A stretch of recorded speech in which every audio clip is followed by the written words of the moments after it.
Can schools really afford to cut assistant heads? So as part of the discussion about the 6.5% pay increase for teachers over the next 3 years, that's 6.5 over the 3 years rather than each year, the Department for Education thinks one way to save money is to reconsider the size of leadership teams.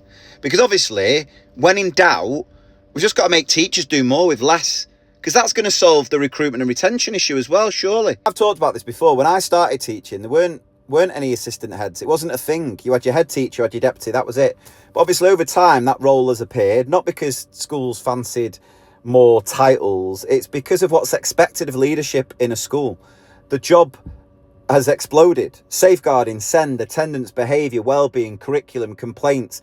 But the DfE then has put out guidance about uniform. There should be a member of staff now ensuring that uniform's affordable. Everything that used to sit with like local authorities all now lands at schools. You know, assistant heads weren't created out of luxury, they were created out of necessity. Now, the DfE say assistant head numbers have gone up 45% since 2011, true, but in the same time, the demands on a school have tripled.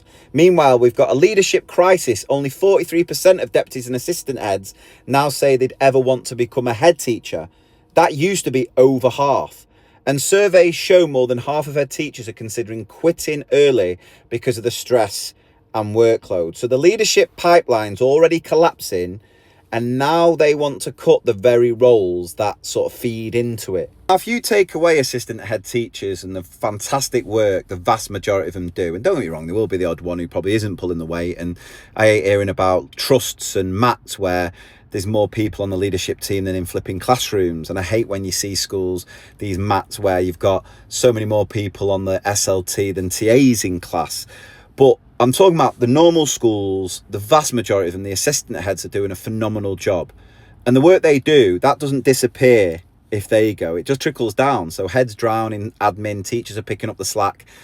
Morale is going to tank even further. Assistant heads are often the glue holding schools together. They're leading on the safeguarding, the attendance, the SEND behaviour, staff wellbeing. So yeah, maybe instead of chopping the people actually running schools day to day, we look at, you know, those trust CEOs earning $500,000 a year and ask whether maybe we should start with them. I know the DfE have mentioned it, but maybe prioritise that first. So can schools really afford to cut assistant heads?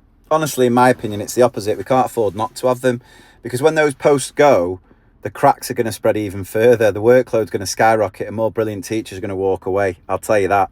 But yeah, you know, call it efficiency saving if you like. Meanwhile, the people left in schools will just be adding that to their to-do list. Oh, and I'll just remind you that for the third year running, we did have over 40,000 teachers leave the profession. And the number one reason why they've left, workload.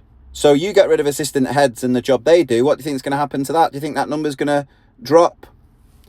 No, I don't think so either.